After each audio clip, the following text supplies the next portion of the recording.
Chers Sénégalais du Sénégal comme de la diaspora, c'est votre compatriote Mohamedou Nouroussal qui, après une longue absence, vous retrouve afin d'échanger avec vous sur les problèmes assaillant notre Sénégal, notre Afrique et notre planète.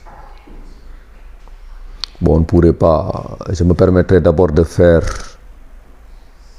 une parenthèse concernant la situation qui s'est développée récemment en Tunisie, où des propos racistes, éminemment racistes, ont été tenus par le chef de l'État tunisien. Mais propos qui n'ont ébranlé tout le monde, ni en Occident, ni ailleurs en Afrique. Même en Afrique, ne parlons même pas de l'Occident, mais parlons même de l'Afrique. Les chefs d'État africains ont eu une réaction plus que molle. Parce qu'on ne peut pas concevoir qu'il y ait l'Union africaine qui est ici. Donc l'Union africaine, ce faisant, les chefs d'État africains même acceptent, reconnaissent que l'Union africaine est une hypocrisie flagrante. Parce que qu'un chef d'État africain tienne des propos aussi racistes contre des Noirs africains et que ces Noirs-là subissent toutes sortes de discrimination et même de torture, alors même des tortures. Quand on les empêche même quand des bus leur sont interdits pour pouvoir rallier la capitale tunisienne, etc., et pour pouvoir espérer être rapatriés chez eux, c'est terrible. Bon, que certains Sénégalais disent que oui, Macky Sall est le président de l'Union africaine. L'Union africaine, c'est quoi? L'Union africaine, ça ne vaut rien. Ça n'intéresse que ceux qui savent que l'Union africaine existe.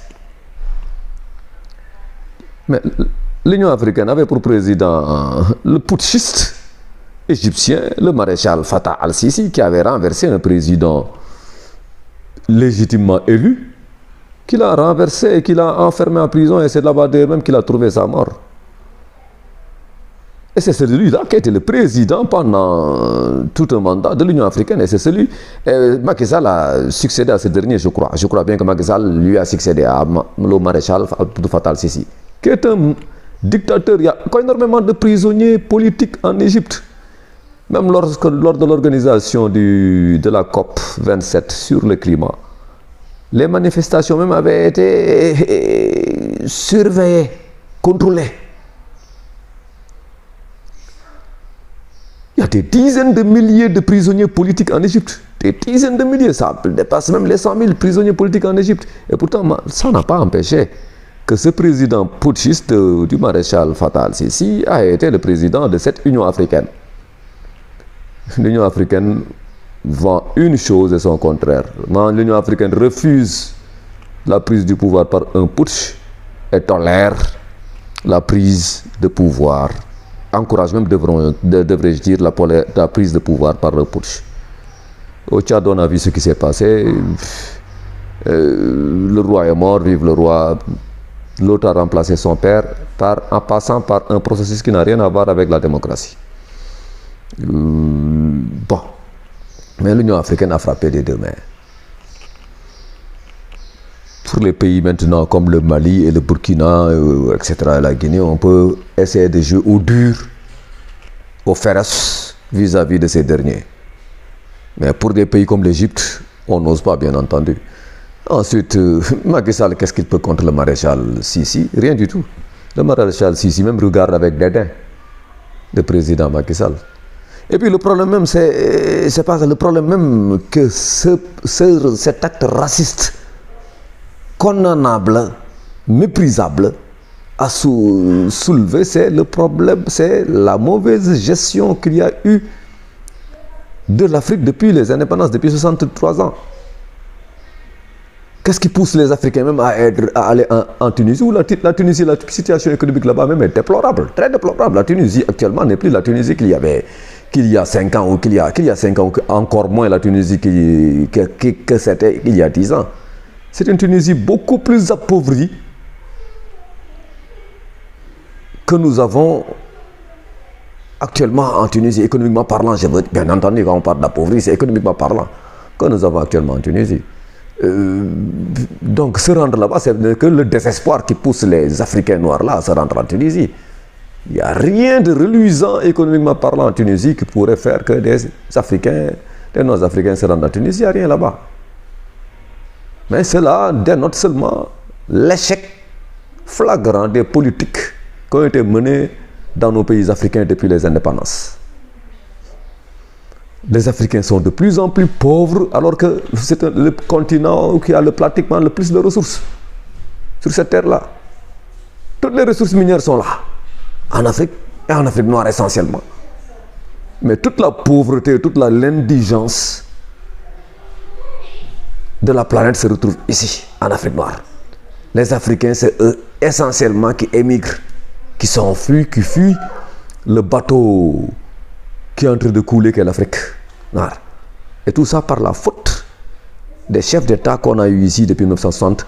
Pour ce qui est du cas du Sénégal, si on ramène ça, si on se ramène ça au cas du Sénégal uniquement, depuis les Senghor, qui ont mené des politiques chaotiques, catastrophiques, qui nous ont arrimés aux francs CFA, qui n'ont aucune utilité, qui était même une incurie économique notoire. Comment peut-on être indépendant économiquement? Comment peut-on aspirer à un développement économique, à une indépendance économique, alors que la monnaie dont on dispose n'est même pas une monnaie. On n'a même pas aucune souveraineté sur la monnaie. C'est une monnaie qui nous est prêtée, entre guillemets, par les Français. Ceux qui fabriquent cette monnaie, qui font les pièces, qui font, etc., qui décident, qui font la pluie et le beau temps avec le franc CFA, qui gèrent nos devises, etc. Comment voulez-vous qu'on se développe dans ces conditions? C'est pas possible. C'est l'échec total de tous les régimes qui se sont succédés ici. Pas de souveraineté économique, pas de souveraineté politique. Ça, c'est une leçon que les historiens ont tirée depuis plusieurs siècles. Un pays qui n'est pas indépendant économiquement ne peut pas être indépendant politiquement parlant. Qu'on cesse de nous... Et puis que les Sénégalais cessent d'accepter d'être des marionnettes de ces hommes politiques, de ces pouvoirs politiques qui sont là, qui passent et qui se ressemblent tous. Bon, cela dit, je fais une incursion concernant Macron qui revient après que Sarkozy l'a dit en 2002 que la France-Afrique maintenant a changé, ce n'est plus, la France-Afrique n'existe plus. Après même François Hollande qui l'a fait je ne sais plus en quelle année, lui aussi vient nous dire que oui, ce n'est la France-Afrique. Mais la France-Afrique, s'il veut mettre un terme à la France-Afrique, le meilleur et le plus beau commencement, le plus beau cadeau pour les Africains ne peut être que le retrait de la France, de la gestion du franc CFA. Ça, c'est le premier cadeau qu'il doit faire. Et ensuite, l'arrêt de la manipulation économique de tous les intérêts économiques qu'il y a par les groupes français qui sont là. Que ce soit les Total, que ce soit les FH, etc. Le Gabon même est une illustration. C'est le Gabon même qui a accouché de Total, de Alpha à l'époque, Alpha qui est devenu Total par la suite. C'est le Gabon. Le Congo est là, et le Congo aussi, Elf a vu ses beaux jours là-bas. Qu'est-ce qu'ils ont ramené au Congo? Le Congo, l'année dernière, demandait à ce que le FMI lui prête 500 milliards en dollars parce que le Congo n'avait plus de devises. Le Congo qui a du pétrole, beaucoup de pétrole, beaucoup plus de pétrole que le Sénégal. Ce n'est même pas comparable. Le Congo qui a beaucoup plus de pétrole que le Sénégal, qui a énormément d'or, même pas comparable au Sénégal, et qui, énergétiquement parlant même, ne dépend ni du pétrole ni de l'or. Ils ont des barrages pour leur production, électrique. Mais ce Congo même était à genoux l'année dernière. Il leur a fallu un apport près du FMI de 500 milliards équivalent en dollars, équivalent franc CFA en dollars. Cela montre que le pétrole, ce n'est pas parce qu'on a du pétrole ou bien de l'or ou bien du diamant, mais la preuve que toute l'Afrique regorge de toutes ces ressources-là que sont le pétrole, l'or, le gaz, le truc. Mais qu'est-ce que ça a rapporté à l'Afrique? Mais ça n'a rapporté à l'Afrique que l'indigence. Donc, ce n'est pas un problème de manque de ressources minières, etc. C'est un problème de mauvaise... C'est pas seulement non plus un problème de mauvaise gestion. Parce que la mauvaise gestion n'est que la conséquence de la non-indépendance économique de ces pays africains, surtout d'Afrique noire. Je parle des pays d'Afrique noire. Donc, même le Sénégal qui a du pétrole, qui parle de son pétrole, de son gaz là, a déjà bouffé l'argent du pétrole et du gaz avant même qu'on ne commence à exploiter le pétrole ou le gaz. Cet argent a déjà été bouffé. Le Sénégal est un pays hyper endetté. Bon, pour revenir à la France, ce n'est que l'hypocrisie française là, qui consiste à dire que oui, la France-Afrique s'est arrêtée. La France-Afrique n'est pas, c'est pas Macron qui arrêtera la France-Afrique. Ce sont les Africains eux-mêmes qui arrêteront la France-Afrique par des décisions courageuses que les peuples africains prendront pour se débarrasser de la tutelle de la France, de la tutelle économique, politique et financière de la France et de l'Occident et des États-Unis. Bien, pour maintenant, pour ce qui est du Sénégal, de notre pays, bien entendu, il est toujours question de notre pays, du Sénégal. Mais la tristesse et la désolation est ce qu'on constate de plus en plus dans ce Sénégal, surtout quand on voit ces gens qui sont au pouvoir. Ces gens qui sont au pouvoir, pour moi, c'est du bonnet blanc, blanc bonnet.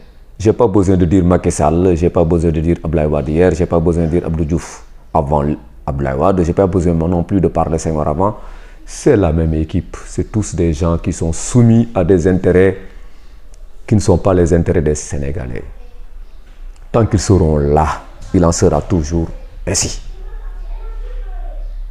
On ne peut pas avoir la nuit. On ne peut pas voir le soleil la nuit alors qu'on est en pleine nuit. Ce n'est pas possible. Ne faisons pas des rêves. Tant qu'on se débarrasse, tant qu'on ne sera pas indépendant, tant qu'on ne s'affranchira pas de la France, pas seulement de la France, mais de la France surtout, et qu'on comme nous l'avons tout le temps défendu, quand on ne reconquérira pas notre tutelle financière et monétaire, notre indépendance monétaire, on ne vaut rien économiquement parlant. On ne peut pas dépendre d'une monnaie qui n'a rien à voir avec le franc CFA et vouloir, qui n'a rien à voir avec une monnaie qui dépend de...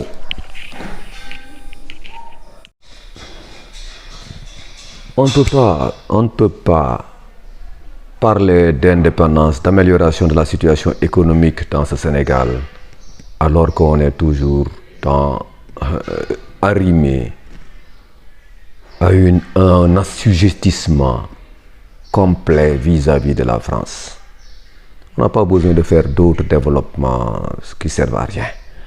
Les pouvoirs qui sont là ne sont que des marionnettes de la France. Ce n'est pas autre chose, ils ne sont que des marionnettes. Ce ne sont que des marionnettes de la France. Les pouvoirs qui sont là, depuis Senghor jusqu'à présent, ne sont que des marionnettes de la France. On s'étonne même de voir que ces gens-là, quel degré de lâcheté et de haine ils peuvent entretenir vis-à-vis de leur peuple pour accepter d'être assujettis à ce point aux intérêts de la France. Mais, pour que ce pays change, il faut que les Sénégalais aussi acceptent que le changement se produise. Et n'importe quel changement n'est pas un changement. Parce que la preuve, c'est qu'on a eu 4 chefs d'État depuis les indépendances et la situation du pays n'est allée que de mal en pis. N'importe quel changement ne signifie pas un bon changement. C'est pas parce que aussi qu'on a soif de changement qu'on doit ouvrir la bergerie à toutes les hyènes possibles, à toutes les hyènes. On doit faire très attention. C'est notre pays, c'est de notre pays qu'il s'agit. Mais notre pays, nous n'occupons qu'un point. Nous n'occupons qu'un point dans l'échelle du temps que ce pays existera. Nous partageons ce pays, autrement dit, avec énormément de gens, de millions, de centaines, de dizaines de millions de gens qui ont vécu dans ce pays avant nous et qui vivront dans ce pays après nous. Donc il faut savoir préserver ce pays, aussi bien pour nous que pour les générations à venir. Mais préserver ce pays aussi pour les générations à venir veut dire faire très attention aux choix qu'on doit faire lors des élections, aussi bien des élections à tous les échelons. ne pas aussi se laisser se soumettre à n'importe quelle tentation. Il faut savoir sélectionner de bons Sénégalais. Et pour ce qui est du Sénégal actuellement, au niveau de la classe politique sénégalaise, c'est ahurissant le degré d'ignorance, d'abjecte ignorance qu'il y a au niveau de la classe politique sénégalaise. Ces gens qui sont là dans la classe politique sénégalaise ne sont intéressés que par une chose, par le fait de pouvoir succéder au roi. C'est tout. Ils veulent succéder au roi pour eux aussi pouvoir profiter des avantages que leur procurerait le fait d'être au trône. C'est tout. Il n'y a pas autre chose qui les intéresse. Parce que les partis politiques qui sont là actuellement ne sont intéressés que par les chefs politiques dont on entend parler là. Tous ces marchands d'illusions là ne sont intéressés que par le fait de se substituer au roi qui est là actuellement. Nous devons exiger, c'est nous les Sénégalais qui devons refuser cela. Refusons de nous faire corrompre par ces hommes politiques qui nous remettent de l'argent pour qu'on les accompagne à Thiès ou à Sédhiou ou ailleurs. Peu importe. Refusons aussi de nous faire corrompre par des gens qui ne vivent pas la même situation économique que nous autres. C'est l'extrême pauvreté qu'il y a dans l'écrasante majorité, c'est 98% des Sénégalais. C'est l'extrême pauvreté qui existe. L'extrême indigence. Les gens n'ont même pas de quoi se payer du pain, même un repas par jour. La souffrance, la désolation, le désespoir est partout présent dans ce pays-là. Mais c'est pour ces raisons-là, pour changer avec cela définitivement, qu'on ne doit pas accepter que n'importe qui, quel charlatan qui se réveille le jour au lendemain, là, propose des solutions, gagne notre confiance et devienne chef d'État de ce pays-là. Parce qu'on a déjà vu des gens qui songent déjà à voyager à travers des limousines. Ce n'est pas ces gens-là qui songent aux Sénégalais qui n'a pas quoi manger le matin, qui n'a pas quoi manger chaque jour. Ces gens-là qui se promènent en limousine là, ce n'est pas des Sénégalais, c'est des étrangers. Ils sont Sénégalais, ils sont présents ici, mais ce qui les intéresse c'est de prendre le pouvoir et de se servir. Comme ceux qui les ont précédés aussi se sont servis. Détruire davantage ce pays, alors que 63 ans ça suffit. Ça fait 63 ans qu'on est indépendant et du niveau qu'on avait atteint en 1960, on a dégringolé terriblement parce qu'on était au même niveau que la Corée du Sud, qui fait partie maintenant des 10 pays les plus développés de cette planète-là, alors que nous, le Sénégal, nous faisons partie des 18 pays les plus pauvres du continent, le plus pauvre du monde, qu'est l'Afrique. Donc il faut qu'on accepte aussi, qu'on veuille que le Sénégal change, mais la corruption, l'escroquerie, l'esprit de perversion sociale, économique, qui nous anime, nous autres Sénégalais aussi, est dangereux. Tant qu'on n'acceptera pas de s'en défaire, ce pays ne changera pas non plus. Parce qu'il faut des hommes dignes, des hommes intègres, pour changer ce pays. Ce pays mérite de changer. On a assez souffert. On n'a plus d'école. Même l'école est maintenant dans une situation extrêmement calamiteuse.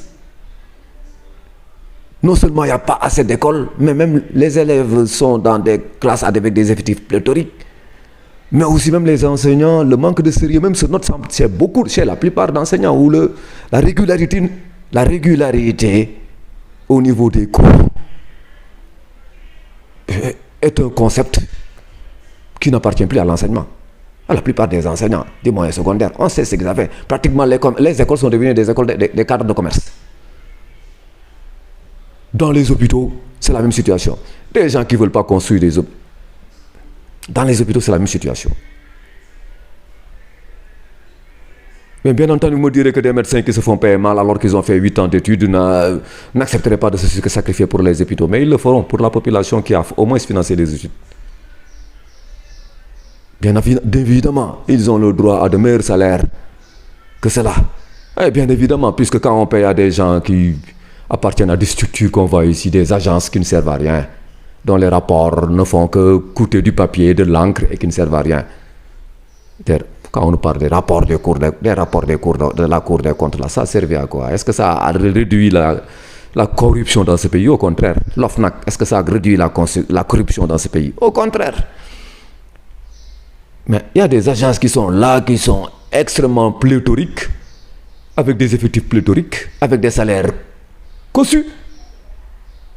Les gens qui sont au niveau de la cour des comptes, là, d'accord, le Sénégal, ça va pas. Tout le monde sait que le Sénégal, on n'a pas besoin de rapport de la Cour des comptes pour savoir que le Sénégal, c'est la corruption qu'il y a au niveau des pouvoirs, etc. etc. Ça, on le sait. On n'a pas besoin de ça pour le savoir. Mais aussi, ces gens-là aussi, ils ont des salaires cossus dont ils ne parlent pas. Ils ont des salaires, des avantages extraordinairement colossaux. Là où des médecins, leurs avantages, les avantages qu'ils ont et leurs salaires là peuvent payer 3 médecins sénégalais, alors qu'on manque de médecins, alors que le rapport ne sert à rien, alors que les médecins au moins ils aideraient à sauver des vies. Ça, il y a beaucoup d'agences qui sont là, dont la pléthoricité est ahurissante et qui n'ont aucune utilité. Cette bureaucratie au salaire cossu là n'aide pas ce pays non plus à se débarrasser de la corruption. Mais il faut que nous, Sénégalais, nous disions que trop c'est trop, qu'on mette un terme à tout cela. Parce que sinon, le pays va aller de mal en pis. Il ne faut pas dire que oui, parce que moi je suis un peu relativement épargné. Bon, l'enfer c'est les autres. Comme disait Jean-Paul Sartre, je crois. L'enfer c'est les autres, moi l'enfer ne m'a pas encore atteint, donc c'est pas grave. Mais l'enfer se propage à une vitesse extraordinaire. À bon entendeur, salut.